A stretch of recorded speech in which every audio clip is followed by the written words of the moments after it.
So, ఇది కాదు. So, సెకండ్‌ది చూద్దాం. No definitive. ఆ! రైట్. ఇక్కడ మనకి ఒక ఎగ్జాంపుల్ ఉంది.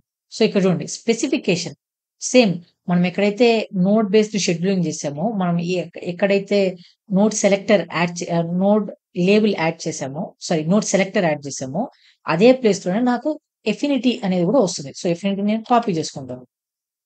ఇక్కడ నేను ఎఫినిటీని కాపీ చేసుకొని స్పెక్స్‌లోకి వెళ్లి బిలో కంటైనర్ ఎఫినిటీని యాడ్ చేస్తాను. సో, ఎఫినిటీని యాడ్ చేసి నెక్స్ట్ ఏంటి? మనం నోడ్ బేసిస్ మీద చేస్తున్నాం కాబట్టి మనం నోడ్ ఎఫినిటీ సెలెక్ట్ చేస్తాం.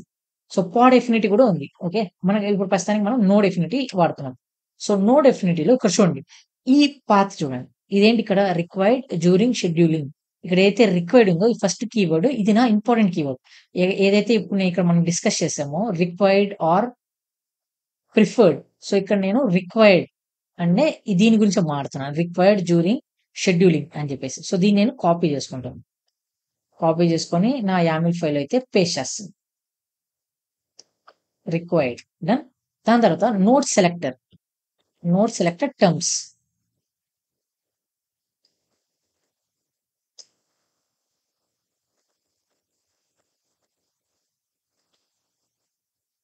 డన్. ఇక్కడ నేను మ్యాచ్ ఎక్స్‌ప్రెషన్. సో, మనకి ఎఫినిటీ కొంచెం ఫైల్ కొంచెం టఫ్‌గానే ఉంటది మనకిక్కడ. ఇక్కడ చూడండి. నెక్స్ట్ మ్యాచ్ ఎక్స్‌ప్రెషన్‌లో నేనేమి ఇచ్చాను? కీ ఇచ్చాను. ఈ కీ ఏంటి కీ ఇక్కడ? రీజియన్. మన రీజియన్. మనం ఏదైతే కీ లేబుల్ యాడ్ చేసామో ఆ రీజియన్ ఇస్తున్నాను. దాని తర్వాత ఆపరేటర్. ఇక్కడ చూడండి. ఆపరేటర్‌లో నేనేమి యూజ్ చేశాను? ఇన్ అనే ఆపరేటర్‌ని యూజ్ చేశాను. ఓకే.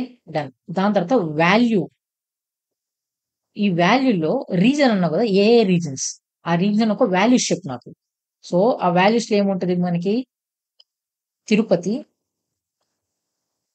దెన్ చెన్నై. ఓకే. ఈ 2 వాల్యూస్ అయితే ఉంటాయి. సో, ఇక్కడ చూడండి. ఈ రిక్వైర్డ్ డ్యూరింగ్ షెడ్యూలింగ్ ఏదైతే ఉందో ఇవంతా 3 పార్ట్స్ అన్నమాట. 3 పీఓడీ కాదు పీఆర్‌టీఎస్ 3 పార్ట్స్.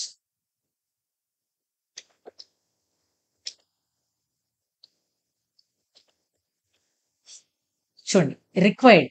సో, ఇదెప్పుడు స్ట్రిక్ట్‌గా ఉంటది. ఫస్ట్ ఇదొస్తది. డ్యూరింగ్ షెడ్యూలర్ ఓకేనా? డ్యూరింగ్ షెడ్యూలింగ్ నువ్వు రిక్వైర్డ్ యూజ్ చెయి. డ్యూరింగ్ షెడ్యూలింగ్ నువ్వు రిక్వైర్డ్ యూజ్ చెయి. And ignored during execution.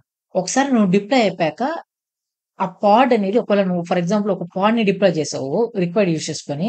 ఇప్పుడు ఆ లేబుల్ ఆ పాడ్‌కి ఏదైతే నువ్వు లేబుల్ ఇచ్చింటావో ఆ లేబుల్‌ని నోడ్ నుంచి డిలీట్ చేసేసావు. నోడ్ నుంచి డిలీట్ చే